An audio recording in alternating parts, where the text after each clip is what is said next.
like I have a lot of systems in place that like work for me, and they do all sort of things that I wouldn't be able to do all the things that I do today if it weren't for those systems.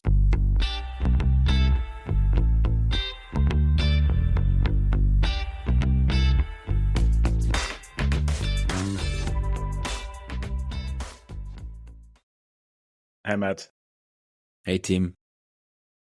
What you got? So yeah, I mean, it's a constant topic with the two of us, I think. But actually, one of our friends and listeners of the podcast asked for some updates on our end in terms of like what we're up to in terms of systems and routines and tracking our goals and so on. So maybe we get into this and try to keep it short to not bore people with our day to day. But so let's do that. So I think there's a couple things I think this is like one of the earliest things we connected on, right? Like self-improvement, habit tracking, and systems. And I want to say that we're both similarly motivated, but like I think you're much better at systems than me. So I'd love to hear what are your current like life areas that you do have systems for, what goals you have for yourself, if you obviously share the ones you want to share, and then your system for tracking your habits. Absolutely. Things have changed. I think last time we talked about this topic, I was following this self-tracker, let's call it like this, where I was self-assessing like the things I did for the day, and that kind of like drifted apart. I mean, are you talking about a piece of software, or what do you mean? It was like a form.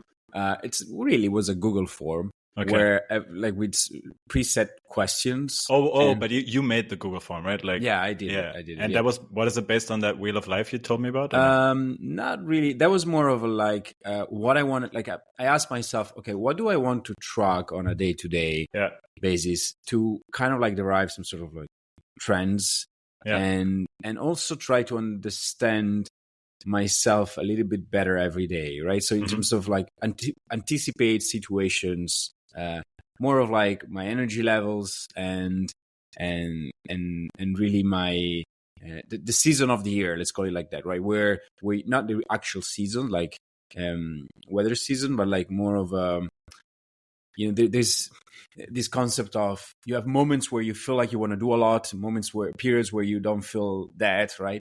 And so I think the idea I had behind all this is probably there are certain circumstances, external and of course internal, that change my energy levels, my motivation, right? And I wanted to figure out which ones they were, right? Okay. So it was more like of a diagnostic tool, not a habit establishing tool. No, exactly. I think I'm pretty good at habit building at this point. I tried for so long, for so many years, to like create a routine. And we can get into that. That's, I think, very interesting. And you have way more to say than I have. I'm not sure that's true, but let's see. Yeah. Consistency-wise, you're the king here. But not sure I believe it, but let's see. Let's find out. I think one aspect there is that, so not to jump. So basically, on the form side, I have I had like a set of like 10, 15 questions, and they were related to social life, like how much, like just to give an idea, like it was, did I spend time with my family? Did I spend time with friends? Who were the friends that I talked to and I spent time with? But that was just to clarify, that was not to make yourself build habits, but it was more to find out how that influences your happiness or your well-being. I mean, you would argue there's a lower percentage also of habit building, because if every night, I was checking it like before in like bedtime, right? So if every evening you check and you're like, oh, today I didn't do this. Yeah, right? It reminds you. And you for keep sure. reminding yourself of that. At some point you start doing it, right? So there's also that. I see. But but you wouldn't like force yourself to do it, right? No, I mean, because I read one sentence recently, which was very cool. I think it was from Derek Siever, the blogger and more than blogger. But I really like his blog. And one thing he said is like habits. Like if you want to do some, like if if you want to do something, you better do it every day. Otherwise, don't do it at all. Which is a weird, like, of course, it's a, Yeah, I mean, like with every generalization. It doesn't work for everything, but yeah. True. But it has some truth into it. Like Yeah. the idea that why would you force yourself on doing something? Like there's a connection between consistency, and I want to ask questions about that later, and kind of like, getting better at things. Like you need to start enjoying the thing. And so forcing yourself is never, if you find yourself that you do something sometimes and sometimes not, although you feel like you should, probably there's something wrong at No, at it's the just root like, of it. like it start in the beginning, everything is hard, right? Like going to the gym takes effort in the beginning. I think like once you build the habit, it's easy to go to the gym, but not easy. I think someone who's never gone to the gym, it's not he or she has to force themselves in the beginning. Like there's no way they're gonna be like happy about going to the gym the first time they go. True, but I would argue on the other end that is completely true, and it's part of every habit building process, I would say. But the beginning sucks because you're not used to it. But yeah, there are different ways to achieve the same result. So maybe you might ask yourself, like, why do I have to push myself to go to the gym? Maybe I just need to go running or play tennis, or like if the goal is, depends on the goal. If the goal is to build muscles, there are other ways, but of course gym is probably the fastest. Yeah. But you can still like get rocks the caveman way, lift those in the forest, maybe it's a bit less handy. No, of course, but like I mean, obviously, like even lifting a rock is like a pain in the ass. Like for example, I have there's like some mobility routines I want to do for myself because I have some issues with my neck and then back and so on, and you just like forget, and like it's also like when it's easy to not prioritize it when you always feel there's something more important to do. Like I mean, not to get too off track, I think we should define kind of like what areas we want to, we usually consider when we do habit building and so on. But like just a little anecdote from just recently, because I think Rishi, right? So he has had this Achilles tear, I don't know, like a year ago or something. Okay. And he's like, oh man, I can't wait to get back to working out and all this stuff. And just like last week or 2 weeks, I don't know, a couple of weeks ago, I was like, dude, you can do lots of stuff without your feet. Like, this is not an excuse. Like, and he's like, no, but I have this, and like even like push-ups hurt my ankle, and I'm like, yeah, then do it on your knees, like, and then I really had to convince him that he was actually giving himself excuses, and like he actually like. He had a better reason to not go to the gym than most people, because most people are like, no, I'm too busy. Right. Oh, it's so expensive, whatever. Like, whatever the reason, it's always excuses. Like, I think the human brain is really good at not wanting to make changes. And like, we always like find excuses. And like, that's why I think like for me, some of the systems, we use, they are helpful for motivating myself. I think like in many of these things, we are our own biggest enemy, right? So, yeah. No, totally. And that's the thing, like on one end, you feel like there's this idea of perfection. Like if I do something, I want to do it perfect, which also is another obstacle, and probably an obstacle that we create in our mind of like, what is the sentence? Perfection is the enemy perfect is the enemy of good, right? Yeah. Was that it? Yeah.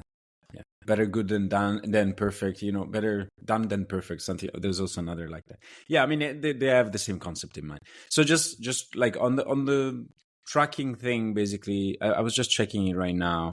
I was asking questions like stress level from 1 to 4, right? So that I don't always stay in the middle. Because if you do from 1 to 5, makes sense. Yeah. Mood of the I day, do that also. Kind of like that. Productivity, how much, and that was interesting. On the productivity side, I was like always getting to like, there was never a case of like perfect productivity. That's also like, it's interesting, right? Like from 1 to 4, I never put 4, never. And like I think I did it for 3 months. I think it's like the granularity of this. I mean, also like I think you always think 4 needs to be the best day you've ever had, which by definition will never happen, right? Yeah, exactly. So it was always like kind of between 2 and 3, and sometimes 1. Yeah, when you do. And then also another issue I had is like define productivity. Like on a weekend, I'm supposed for myself, like it's something I tell myself, like I want to like chill. I can just work also on the weekend. Yeah. So what's productivity on the weekend? Yeah. Not working. That's that's another question. And then tracking kind of like vitamins, things like that. And if I did my routine, so keeping track of like which steps of my morning routine was I doing or not. And then time with loved ones was a big one, because I wanted to, because also I always had the goal here was to actually tell myself, like show myself if I was lying to myself in terms of, I always feel like That's I'm spending less time that I want with loved ones. Yeah. But then sometimes you have to like face the fact that maybe it's not true. Like, Does it make sense? There's this Veritasium video I watched the other day. Of course, I talk about it all the time. He was you have talking. To mention him. He was talking about. I thought it was so great. I know you probably didn't watch it, but he was talking about how we remember experiences, and that our experiencing self is very different from our remembering self. And that you can really trick your brain into remembering things more fondly. And there's like a bunch of studies, and I thought it was so cool. So for example, I mean, this is the most obvious example. Like we will remember a 3-day vacation with lots of extreme events much more than a 2-week vacation where we do almost nothing, right? Yeah. Just because a lot of stuff happens. So we tend to remember things by their most extreme and by their last event. So the last thing that happens. So there's actually ways to use this, which I thought was really cool. And there's also a way to trick yourself into doing this. Also can be used for habit building, to trick yourself into liking things more that you think are good for you. So for example, what they did, I thought was really cool, is they had 2 groups where they had to perform a colonoscopy, which presumably, I've never done it, but is super uncomfortable. So both groups had a colonoscopy for 15 minutes, a regular colonoscopy, which apparently is very unpleasant. But one group, they added 5 minutes at the end of it, where they just left the device in your behind without moving it. So apparently it's a little bit less uncomfortable. And then they pulled it out. So they did have the same exact 15 minutes of discomfort, but then one group had 5 minutes more. And you would think, obviously that's worse. You have 5 minutes more. But then the 5 minutes more they had were a little bit less unpleasant. And then they asked them a couple of weeks later how happy or, how pleasant the experience was. And the group that had the 5 minutes more judged the experience as more pleasant, which is super interesting because the first 15 minutes were exactly the same.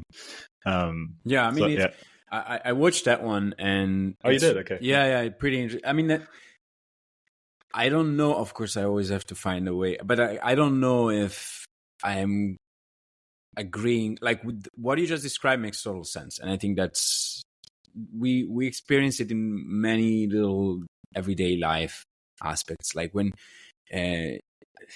also, I think when things, the expectation effect also is something, right? Like when you expect something to be very like bad and then it ends up being not as bad, there's a relief sense, right? And it's kind of like the same thing here. Expectations. I had this conversation yesterday. Your happiness level is the difference between your expectations and reality. Exactly. Yeah, that's a good point. Yes, that's a good point. But then the other thing you mentioned there, the one of memories versus like actual experience. Experience. It's interesting because what would you say, like, what's your thought here? So like, would you say that, I understand that like memory is all that's left after you experience something, for sure. Yeah. And then you can, so ultimately, if the memory is good, then you stay with it. Like later on in life, you think back. But life is not about thinking back about life in a way, right? And so what I always feel like, if in the moment you felt bad, you still had a bad experience, and then even if later like you have a better memory of it thanks to something, so that's the thing that I don't really resonate with, because to me is the goal is to avoid the bad experience in the first place, right? I think this is getting to like very philosophical territory again. I think we can talk about this for a long time. I think psychology and using psychology to trick yourself and so on is super interesting. I was just mentioning also because you're trying to track your your well-being, I guess. Yeah. And find out if you're lying to yourself, which is important, because like sometimes, that's why I use my journal for. Sometimes I'm thinking back, oh, I was so happy there, and I'm so unhappy about my current situation that I'm like, sometimes I check back and I'm like, oh, I wasn't as happy back then as I thought. And it gives me a perspective of the now, right? I'm like, okay, actually now is not so bad because I've had worse, right? And, this is like a tool for perspective. And the other thing is like, it can be a tool to build habits. Like in the same way that colonoscopy is good for you, you can trick yourself to go again, right? By using this technique. So that's all. No, that's a good point. And two things I wanted to mention here. One is personal experience thing, and then another still coming from that video. What he said at some point was kind of really got to me, was like, you better record everything that mattered at the moment it matters, or right after, like journaling, very important, taking pictures, taking videos. And to me, it was like, okay, yes, true. Because then otherwise your memory vanishes, right? And this is a good way to, reminisce, basically, like think back on things that you, of your life. Because as you said, like, what's a life where you don't remember the things that happen, right? Not because you don't have a good memory. Yeah, I'm also divided on this, because sometimes I think recording too much can take away from the moment, right? I mean, we had this conversation. It's like the whole Instagram disease. And I actually take very few pictures. And also, if you don't feel like journaling, like trying a little bit, for sure it's good. Yeah. And it has some benefits. But then if you don't feel like doing it, then it's another burden that you have, like pressure. Oh, today I didn't journal. Like you make your life more miserable by not doing the things that you think you should. I was actually going to mention this when you said like you were using the system to track your well-being. But the one thing you cannot track by definition is the fact if you're tracking or not, right? Like the fact that you're tracking can make you unhappy. And there's no way to track it, because as soon as you're tracking it, you're tracking. So so that's why I'm a strong believer in systems that they work without your intervention. Like more and more I'm getting to the point where self-quantifying your life, it's amazing, but has to be seamless. Like you don't have to, like, without you acting on it, because otherwise it really defeats the purpose in a way. And it took me literally less than 5 minutes to complete this, because it was like tapping things on the phone, right? But it does add stress, But it's still, I have, like, even the fact that you have to remember that you haven't done it, sometimes you're like, so that's definitely, one aspect. No, for sure. I know. One aspect that I'm like, but maybe we can, just to not get lost in the nitty gritty of everything, maybe we can talk about like, what are the areas that we, track or build habits in, just like, with a broad brush, is that what it's called? Yeah, you know what I mean. Yeah, I think one personal experience thing. Yeah, is it brush? What I don't know. Honestly, we should have a native speaker on the podcast. That's beautiful. Yeah. Like maybe somebody should provide feedback. That would be nice. So the one personal experience, like one thing that I'm noticing is, we know this, but like, part of happiness is going back to the loved ones, time with loved ones aspect, right? It's definitely one of my major areas where I'm like focusing right now. Yeah. Same. Because I noticed that it really impacts my happiness level, like without much effort. Recently I spent a weekend with a couple of friends, and it was an amazing time. Easy, like we plan it like weeks in advance. And then the time came, and we went there, and then we spent the weekend together. It was great. And then you get off of that, refreshed, re-energized, like spending time with people that you care, and like enjoying time is amazing. Yeah.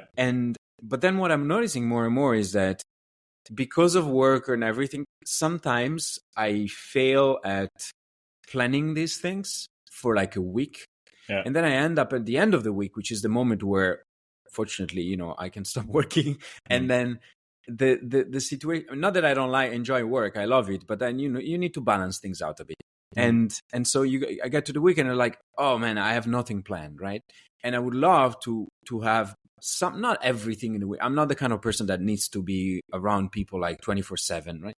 But have some things to look forward to in the weekend, like maybe a dinner and something else happening in the weekend.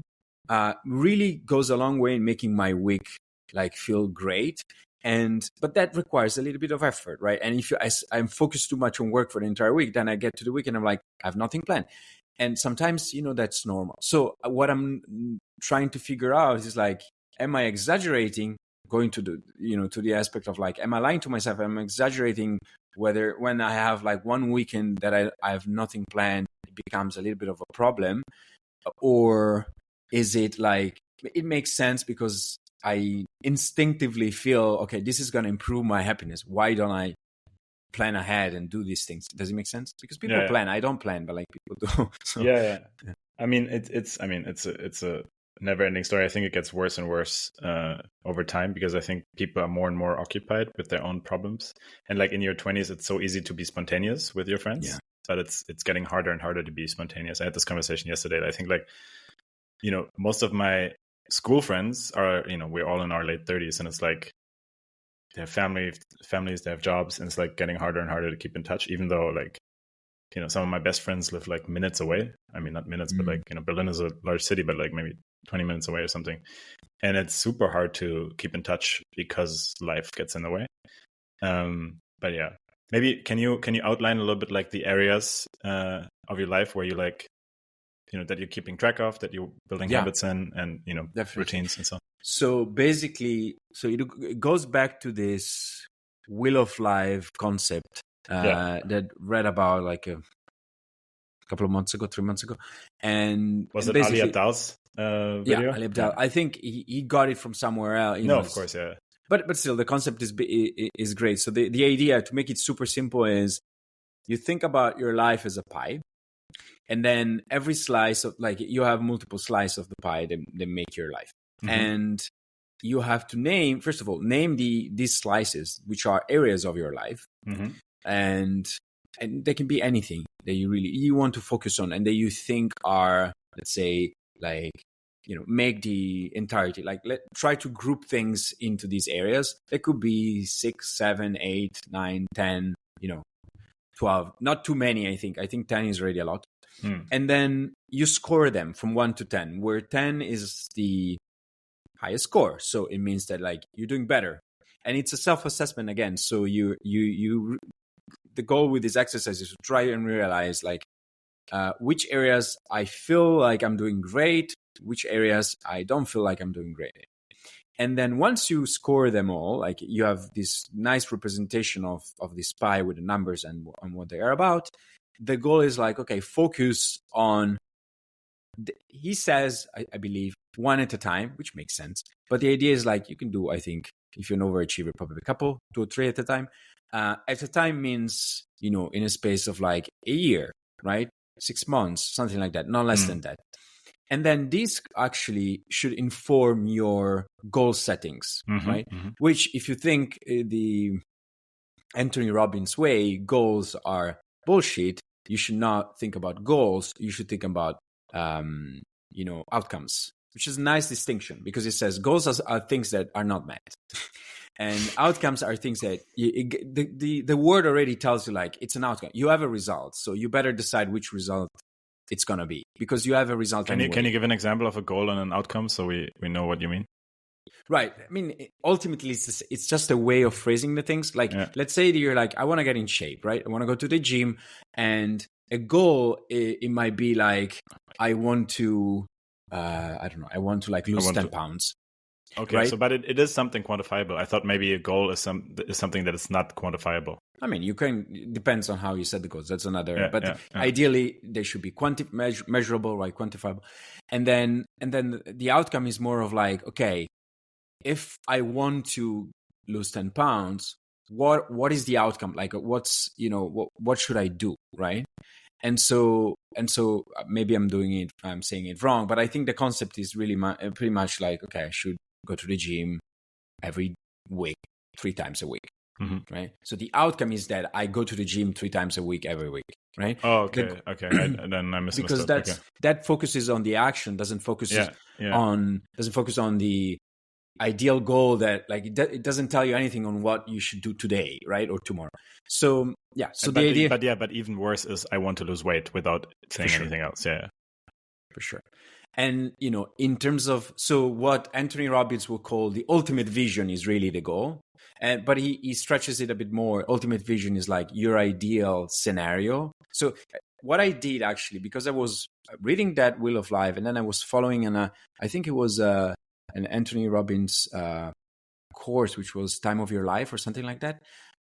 So at the same time, I think sometimes they say, the right things comes at you at the right time. Yeah. So I actually condensed them together, and I created like a little table, of course, nerd as I am, with the name of the outcome, right? So that like what actually is that I want, and at the score of the Wheel of Life, the ultimate vision, which is more of a description of like that outcome, right? What's the ultimate outcome, let's say, and yeah, so that's the connection. And then this informs like, okay, what should I do on a 3 months basis, month basis, day to day basis, right? That's but can you name the areas? Yeah, for sure. So one was like fitness related. So again, an idea that comes from Anthony Robbins is like create a name for it, label things, name these areas in a not entertaining, but like in a way that like it gives you this kind of already like energizes you into doing the thing,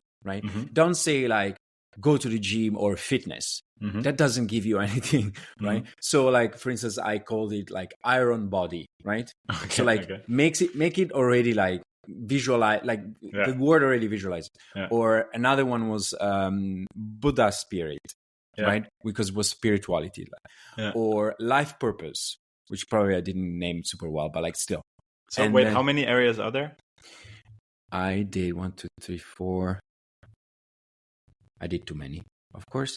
But you group them, no? Don't you group? Yeah. Keeping aside the work related, because again, he said, just you can do the Wheel of Life for personal life and work life, which makes it even. So there were 9 personal life, and then I had like 7 work. But are you 9 personal life ones? Are they grouped in like wealth and health and so on, or how does it? I did not do that because ultimately, like you could say they are actual groups. You know what I mean? Like, but by themselves, there are a set of like you could do that potentially. But I was like, no, I didn't find any, because then the idea is, okay, all of these you want to touch upon many of them. Like it goes back to the score. So I can name a few, like Iron Body, Buddha Spirit, like life purpose. Then there was like Skilled Ninja. I like this. So this is about learning, right? Okay. Or Family Protector. There was another one about family in general. That already gave the idea, right? So, and then Contagious Joy. That was a harder one. So it was about like more of a transversal area of life, which Ali Abdaal talks about, which is like, make everything more enjoyable and fun, because it's not just about doing the things, but like also enjoying the experience. So so these are the things, and then I score them, and then clearly I was like, just to give an idea, okay, Iron Body, I gave it a 6, and I was like, okay, I need to work more on my fitness, right?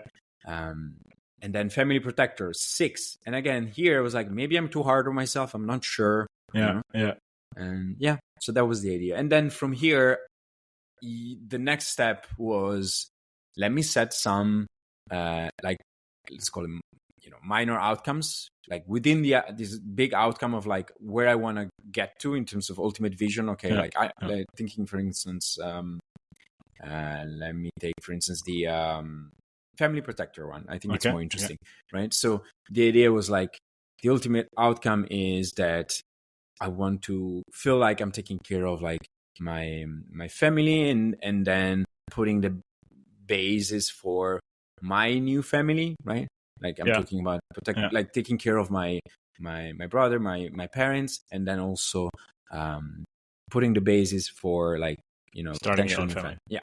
And then so here it was like, okay, what should I do tomorrow and in the next 6 months to feel like I'm progressing here, right? And so I started thinking about, you could say, goals here of, okay, I want it, and more than goals, they're actually routines, because then the idea is you don't want to think about it. It's good to revisit this, but you don't want to think about this for sure too long. And so especially doing like day to day, you have a lot of other things like they have to be ingrained in your day to day life, right? And Are how routines the same as habits? I would consider Okay. that. So the idea is like, what routine should I put in place exactly to make sure that I feel like I'm taking care of this area of my life and I'm improving it, right? Yeah. So Yeah. for instance, I was like, okay, I need this year, I need to see my parents for dinner or like at least like 40 times a year. Yeah. And then like I So need once a to week, approximately.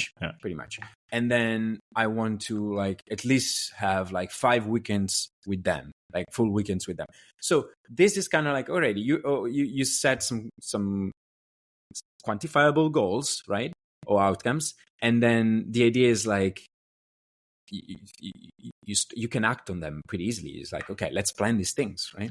Yeah, I think there's, and this is my struggle always with this because I think similarly, and I tried to do it at the beginning of the year. And I think I have an easier time with habit building when it's a daily thing, because I think it's easy to get, I mean, for me, it's somewhat easy to get a daily habit, but anything that's not a daily thing, like 4 weekends or 4 full weekends with my family, I just lose track of that goal because it's like, it's not something I do every day. So this is something I've always struggled with. So maybe you maybe you have some insight on that. One point is like planning is really, again, I'm not a planner at all, but like I figure out that's the only way you can ultimately do things in a consistent way. So the idea of like seeing them every week, we just decided on a day of the week. And I know that evening I have dinner with them. That is more habit-like. But like something like, oh, we do 4 trips together or 4 full weekends. Like this is something that is like a big one-time effort, and it's easy. Also, like you're dependent on other people, so you like sometimes you have to wait for them to confirm that they have time, and you have to decide and so on. So that is like, true. Yeah. But they're connected. So let's say, for instance, that's exactly. So let's say if every week I see them, there's every week an opportunity to think about potentially planning a weekend. But right? do you make that part of your visit somehow, or is it like it you is just part like of hope my that it it is naturally part of comes my up? visit. I don't want to make it, but it actually is a bit systematic on that front, and I don't think there's anything wrong with it. But some people might not like it. The point is, yes, I have like a couple of things that pop up in my system. Like when I know that when I go there might be a few things I have to ask them. It's an opportunity. You have like a script for your parents. No, but Like a it's kind checklist? of like Yeah. like a checklist of things Yeah. like I don't want to forget about. And Yeah. so, but then also I realize while doing this that the more you have exposure, the more things come naturally. Yeah, Like I see if that. I weren't seeing them every week, probably I already did this. Probably I did 4 out of 5, and it's July. And so the thing is, like, why did I do that? Because I see them, and they're like, oh, this weekend we were planning on doing. It's just like if it's like with friends, it's the same thing. I'm noticing more and more. Like if you engage and like spend time, and one happening brings another one. I'm struggling so much with this because of conflicting schedules. So I don't know, like especially seeing the families and so on. Like I'm making an effort, especially with my friends right now. Like I visited just the last couple of weeks. I was visiting friends all over Europe, and this was super nice to reconnect and so on. But it takes an effort, and you can't see everyone. And there's like always like scheduling things. So for example, my brother, he doesn't have like a consistent weekly schedule. So like very often when I have time, he doesn't have time, or my mom doesn't have time. So it's like, how do you deal with that? But you mean, do you think thinking week, like you can think about a week, you can think about a month. Like thinking day to day is harder for sure, but like planning, I'm sure they also plan things, right? And so figuring out, in a way, it forces you to make other sacrifices, of course, right? Because if let's say you have like every Monday you have dinner with your family, every Monday you have dinner with, so you don't make other plans. Now there are exceptions, right? But I think you're better than me at this for sure. Like I mean, maybe at the daily stuff, but this stuff, like I'm really bad. I have phases where I see my family a lot, and then I have phases where I don't see them for like months sometimes, just because like we never get on the same schedule. So it's difficult. Yeah, I think the weekly thing for me it's working, and I see that maybe their schedule is a bit more. But all of your weekends are always free, right? Like my brother, for example, he often works on weekends. Yeah, that's the point. But then they're not always free, because you also have, like I understand that having weekends planned is a bit harder, because you have other things. More likely that something happens on the weekend more than like on a Monday evening or Tuesday evening, right? Yeah. But yeah, so I think it's something needs to be what I notice, and this is part of like what works for me in terms of routines and habit building is, especially if it's not daily, as you mentioned, I understand the struggle there, is make it so that you don't have to think about it. So it's like proximity, right? It's like when they say, you want to eat healthy, don't buy junk food. And in your house, have a basket of fruit next to your computer when you work. And for sure. more often than not, you're going to eat that apple or that banana because it's there, instead of like reaching out for the chips. So I'm reading this book right now on intentional dating. And there's a lot of like behavioral psychology in it. It's called How to Not Die Alone, I think. Okay. It's actually a great book. I think you should read it if you have time. But it's a lot about like just relationships in general, and like kind of like the bad habits we have when it comes to relationships. It's meant for romantic relationships, but I think it can be applied to any kind of relationship. So that's why it's great. And just behavioral psychology also. So like one of the things that she talked about was, I think at Google, I want to say it was at Google, they had like some healthy snacks and some unhealthy snacks. I think one of them was M&Ms, I think was the unhealthy one.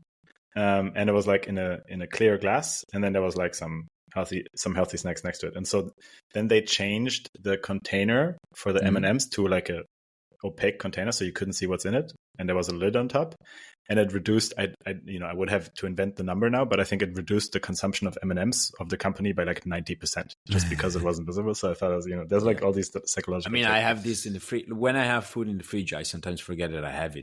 It's so bad for me. Like, so it's like, oh, if it's in front of me, then for sure. I think that works. And also, it's a bit harder with other aspects of life. But in a way, also one thing I learned is grouping things together by location or proximity works. It's like, okay, you have to talk to somebody. So one way I've been working on this. I haven't found the perfect recipe here, but maybe you have inputs. So you have every day you have things you have to ask other people, right? And it's multiple things: work, personal stuff. You have.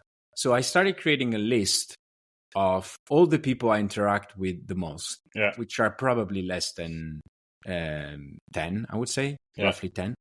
And then I'm collecting all the things that I have to talk about. Sometimes, there are pending things that like, and it's kind of like a reminders list, right? So when I have to remind people, most of the times I'm asking them something, but then other times it's like they expect something, because I try not to keep loose ends on my end. I really don't like it. So whenever sometimes somebody that impacts my productivity thing, but whenever somebody asks for something, I try to like set like either planning in a calendar so I don't have to think about it, or do it straight on. I don't want to like leave it hanging because it's gonna use it. I hate it.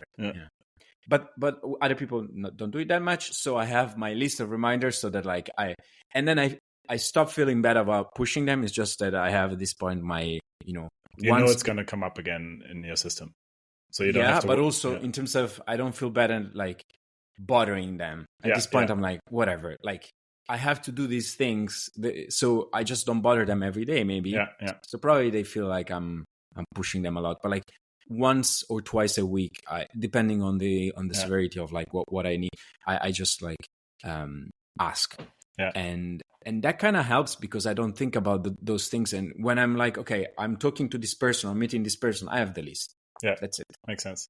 So do you have a list of daily habits right now? Do you track your habits? I have a list of daily habits, and it's connected to. So basically, the connection is like ultimate outcome. So from top to bottom, right? Ultimate outcome for each area of life, of this wheel of life. Then the outcome for the next 6 to 12 months, let's say.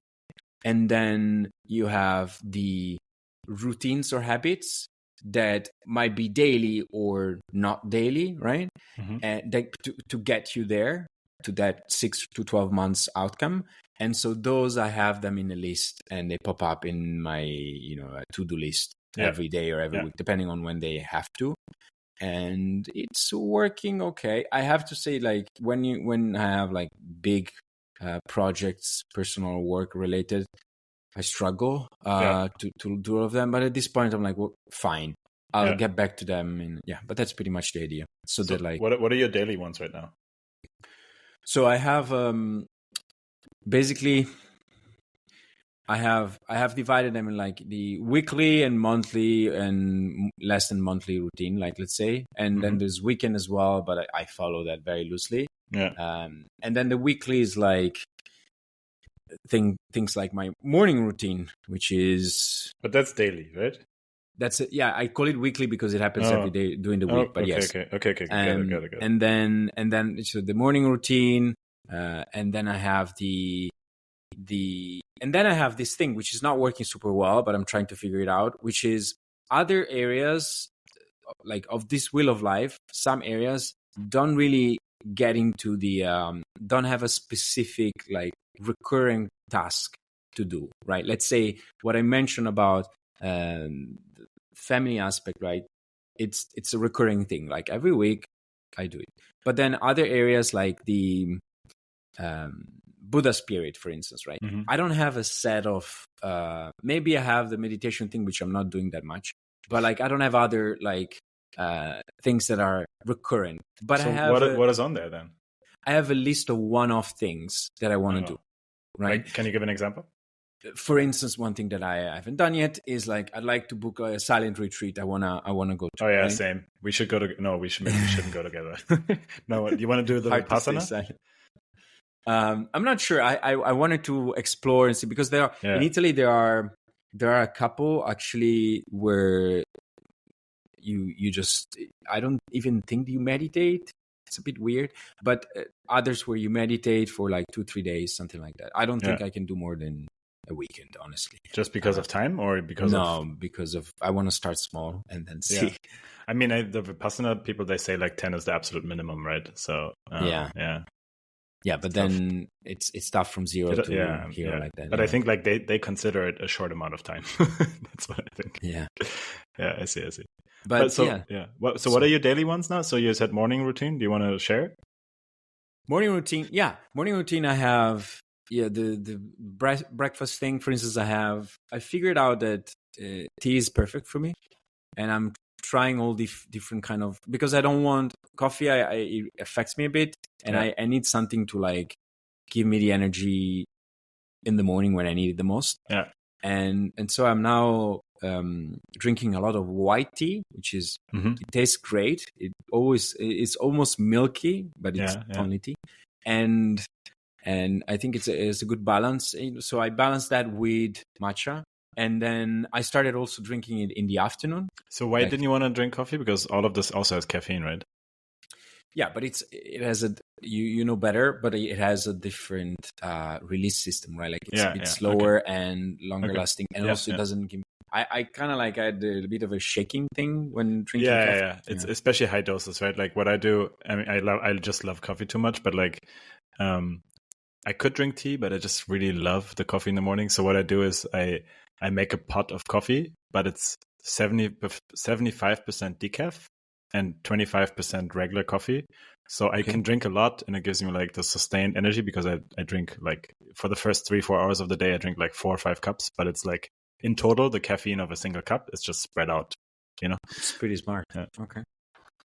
Yeah, so that's interesting. So yes, basically that's part of it. Then breakfast, I have yogurt. What I have, I try to put also the berries, either like I never know the names. Not strawberries. The only ones that I don't put.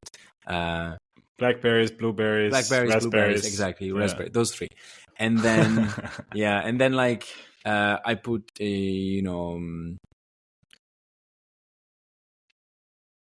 curcumin. I put. Okay, so it's like nutritional stuff. Yeah. Like, okay, you want to cover some stuff. So what else is like not non-nutritional stuff? So other things, yeah, I'm supposed to meditate, but I'm not doing it that regularly. That's one of my most consistent ones for sure. Yeah, I see. Just on the vacation, during vacation, I'm bad at it, but like usually, I think I definitely average more than 300 days. It's like I don't. Sometimes in my life, I had that, like for periods, I had like this drive. We to talked do about it in the other episode. Yeah. And then I do the light therapy thing to wake up. I actually stopped doing it because I think it gave me a headache. Yeah, in the morning. It's a lot. Actually, so I'm taking my morning. Sorry, like I interrupted your answer of my own question, but I'm taking the morning walk, and one of the reasons was to get light in my eye. But I realized that too much light in the morning gives me a headache, so like I wear sunglasses, which is kind of stupid. Okay. But I try to. I mean, I'm thinking at least I get a little bit on the side of the sunglasses. Right. Depends on how sunny it is, obviously, but like, yeah. But I mean, it's good also for the rest. At least if you're in a t-shirt, you get it anyway, right? Yeah, and then just like you're supposed to get it into the eye to like get your hormones going, because you have these light receptors, not your cones, but like these other cells. I forget what they're called, but that are supposed to, stimulate your circadian rhythm or something. It's the Huberman method. Yeah, true. And what else? Yeah, I do box breathing. That's pretty cool. It's faster. You have an app for that? No, I used to, but then I'm like, I need things that are easier. So I just count. Honestly, it's like the water in your mouth thing. I mean, yeah, that was the most hilarious episode we had, I think. Yeah. But I mean, think about it this way. That's actually a suggestion. Whoever doesn't like, if I were a person that doesn't like to do meditation, box breathing is perfect. You just do I do the 4, right? So 4 inspiration, 4 holding your breath, 4 seconds, right? 4 seconds expiration, and then is it expiration? Yeah, exhalation. And then exhalation, and then 4 holding again. So if I do it, if I'm in a good mood, 15 times. If I'm not, 10 times, and I try to do it 3 times a day. Okay. I have to say that improves my overall like feeling during the day. So I do it morning. I don't think it's lunch. The same as meditation, but I think it's nice. No, it's not the same. But it's a closer thing, easier to do. Yeah. It's like less than 5 minutes. You just do you think using an app again would help you? Like, for example, did you try the Sam Harris introductory course? Because it's like a 28-day course, and it maybe keeps you on track to like do the course.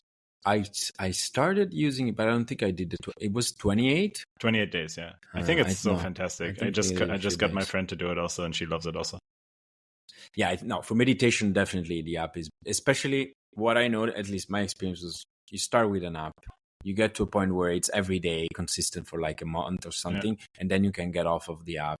That's for sure. But like, yeah, so it's. I mean, if you haven't tried the Sam Harris app, I can send you a link where you get like a free trial. Yeah, I thought it was so great. I really love it. Also, he has like these little lessons in between, which I really love. So yeah. Yeah, I should try it. It's like going to the gym. It's the same thing. You have to get back into it, and then for sure. you it's very much the same thing. It's like the gym for the brain. I was just wondering if you had more habits to share. I have. Let's see what else. Yeah, the other thing, what I was mentioning is like other areas of life that have these one-offs. I basically have moments during the week where I like an hour window where to focus on those areas. Does it make sense? Yeah, that is once a week or every day an hour? No, it's every day an hour, but every day changes the area of life. Okay, yeah, that's so clever. Given that they are 9, right? I'm like, okay, I have to spread them across. Yeah, so that one day I'm like 1 hour I focus on the life purpose thing, and I have a series of checklist of like to-dos of things. Yeah, that's nice. That's nice. I should do that. Not working yet, but no, same. I have it in my calendar to do every day, every morning at 10, but I never do it. I always like push it. But then honestly, I think it's gonna be like this forever. Like it's a constant improve. Sometimes one has to stop and think, okay. Think about the system you built and like, okay, I have a lot, because one thing I noticed, like when something works, you forget about it, right? So meaning that it works, so you don't think about it, but it's still there and it's still working for you. So sometimes one has to also consider it's definitely, we talked about it, but like it's definitely a quest for like improvement and like getting your life in a every day better, but also enjoying the fact like I have a lot of systems in place that like work for me, and they do all sort of things that I wouldn't be able to do all the things that I do today if it weren't for those systems. So being grateful for that, I think it's so if I put it there and I have 10 things that I don't do every day and I'm supposed to, I feel okay at this point. The life log is the only one I cut because I was like, that was stressing me. I don't know why, but it was stressing me more than giving me, but we should more and more, I think, focus on figuring out, that's a never ending, I think, exercise of like figuring out ways to track without effort, because that's very valuable. That's the $1 billion question. Anyway, I think we hit 50 minutes. I actually thought you were going to keep track of time, but I think maybe it's a good time to wrap. That's why, yeah. Sounds good. All right. Thanks, man. Thanks.